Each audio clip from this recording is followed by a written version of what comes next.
दड़ो में सारिन जे अघन में रिकॉर्ड लाथ ऐं आबादगारनि जी मुआशी क़त्लेआम ख़िलाफ़ मासात इतिहाद जे सॾ ते आबादगारनि, सिविल सोसाइटी, वापारियुनि, सियासी समाजी मज़हबी तंज़ीमुनि तरफ़ां गॾियल तौर ते सरकारी अस्पताल चौक खां सुज़ुकी स्टॉप ऐं बाद में पञारी पुल चौक ताईं एहतजाजी रैली कढी सरमाएदारी ऐं हुकूमती पॉलिसियुनि ख़िलाफ़ सख़्त एहतजाज कयो वियो। एहतजाज खे इनक़लाबी कम्युनिस्ट पार्टी जे अॻुवाण रशीद आज़ाद सुमरो, जसकम जे ज़िलई अॻुवाण कामरेड अज़ीज़ सुमरो, अनवर मल्लाह, मासात इतिहाद जे अॻुवाणनि अब्दुल हादी सुमरो, समीर सुमरो, पेपेशीन बि अॻुवाण निज़ाम मेमण ऐं ॿियनि ख़िताब कंदे चयो त सिंध जे अंदरि सारियुनि जे अघनि में सारियुनि जे कारखाननि जे मालिकनि पंहिंजी हिकु हटी क़ाइमु करे अघनि में रिकॉर्ड लात करे छॾी आहे। पहिरें मरहले में 3200 रुपया फी मण ख़रीदारी करण खां पोइ फौरी तौर ते 1000 रुपये जी लात करे 2200 रुपया फी मण सारियुनि जी ख़रीदारी करे नाइंसाफ़ी कई पई वञे। हिननि चयो त सारियल ॿिज ऐं भाण जा अघ चोट चढ़ियल आहिनि। लखे रुपयनि जी लागत खां पोइ सारियुनि जी पोखाई मां अघनि जी लात करे आबादगार हारियुनि खे माली तौर नुक़सान थी रहियो आहे,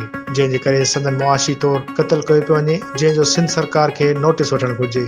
सारियुनि जी सरकार खे 4000 रुपया फी मण मुक़ररु करण जो नोटिफिकेशन जारी करणु घुर्जे। ॿी सूरत में एहतजाज जो दाइरो वधायो वेंदो।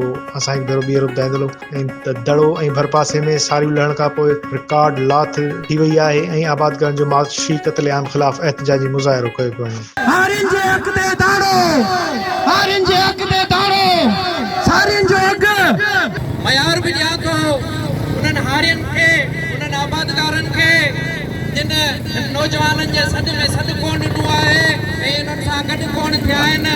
जे नाले ते